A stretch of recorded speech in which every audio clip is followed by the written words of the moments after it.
There, g'day everybody. Alibart Jones, welcome back to the show.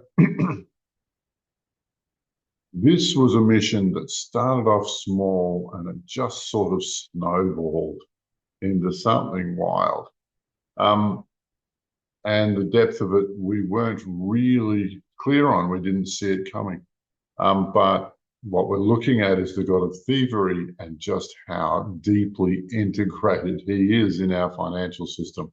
Surprise, surprise. I don't think that anyone would be truly baffled by the concept that thievery is involved in our financial system. The guys who designed it are obviously all it was not even a big step to consider that they would employ the god of thievery on a global scale and then normalize it as our financial system. We all kind of knew this, but this adventure, this one gets wilder and wilder. You'll love it. Enjoy the show.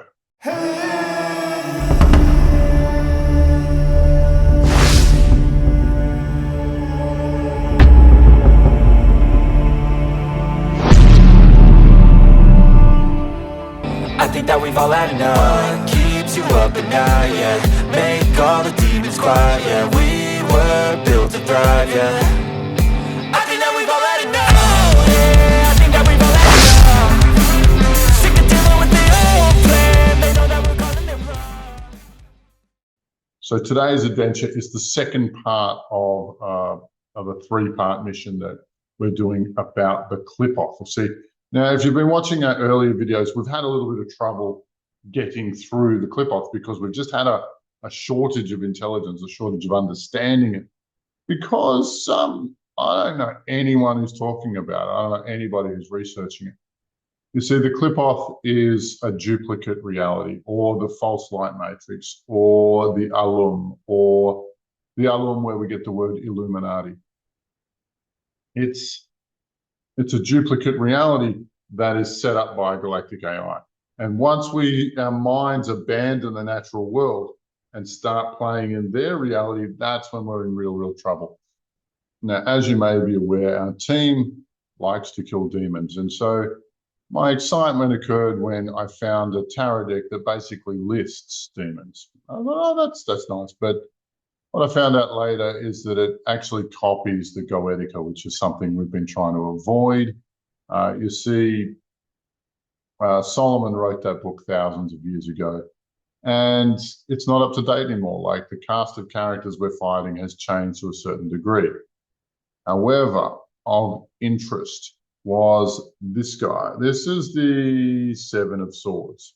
This is the tarot deck's card for the thief. You may look at the picture. It's a dude legging it with all of the booty he could grab. Which, in the Goetica, in this particular tarot deck, introduced us to the god of thieves. Let me introduce Andras. Now, Andras, they say he's there to help you catch thieves and to find lost objects.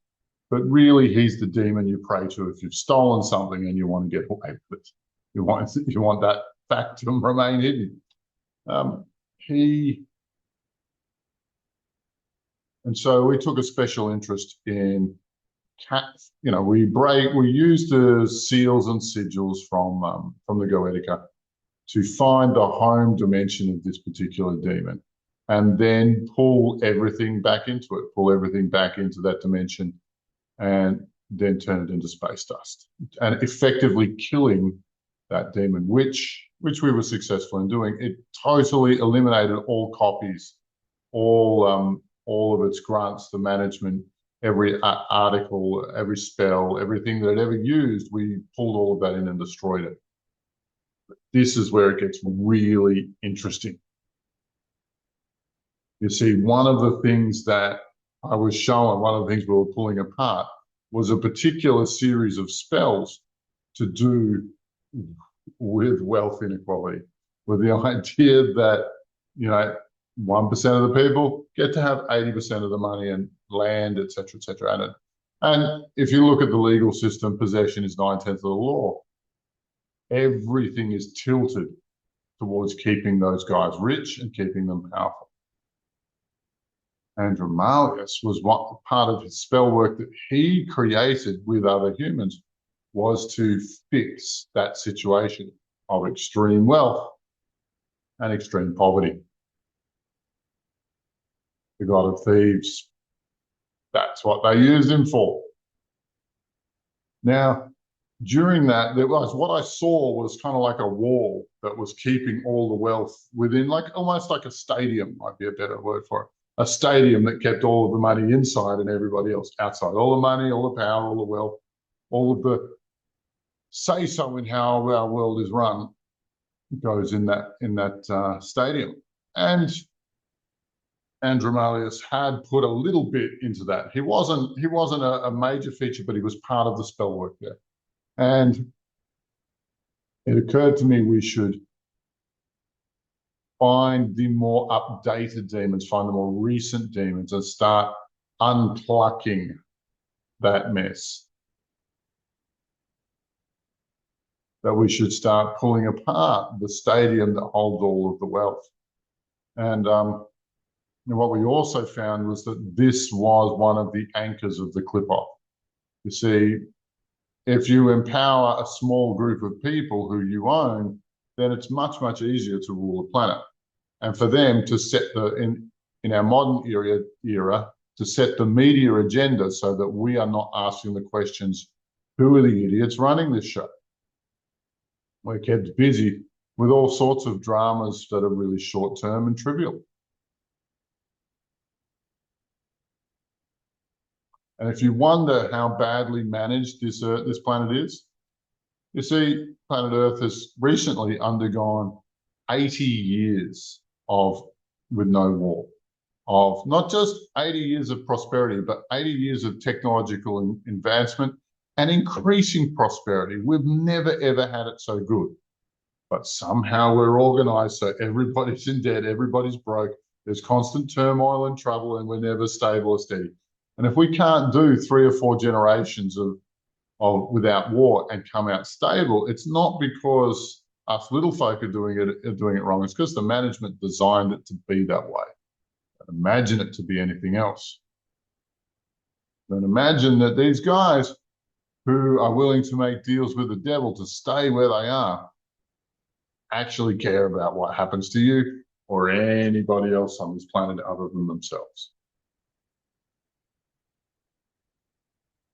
But our team was able to go in and capture and eliminate completely in the same manner 3 more demons to do with wealth inequality and keeping that wealth small. And one was about secrecy, one is the foundational concept that wealth is transferable through hereditary, or you can inherit things. And the third was to keep the markets, to keep the game played so that everything gravitates into the middle. It doesn't spread out evenly. And we took out those 3 demons whose names we will never know. And it took us a long time to collapse those 3, and half of our team was spent its time fighting off counteractions from Satan. He sent just about everything he had at us, try and stop us from achieving what we achieved.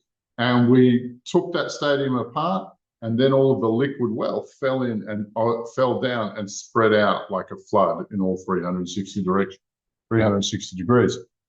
The pillar of the Clipoff associated with wealth inequality was also dissolved. So that concept group that there are some rich people who they need to be rich so they can run the show because they're far more competent than we are.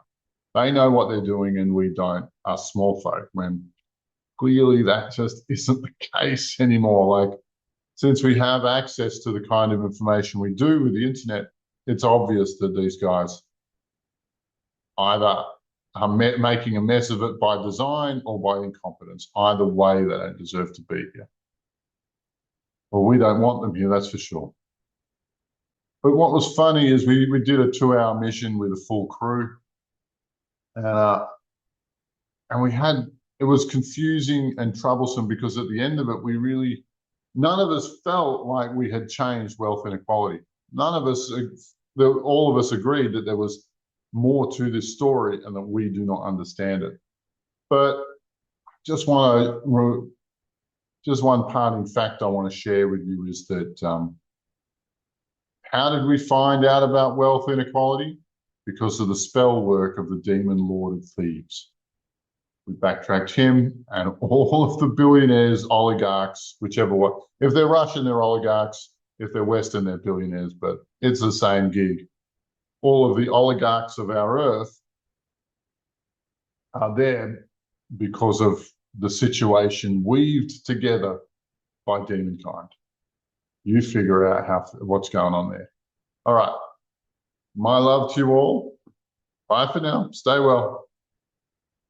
And may the force be with you.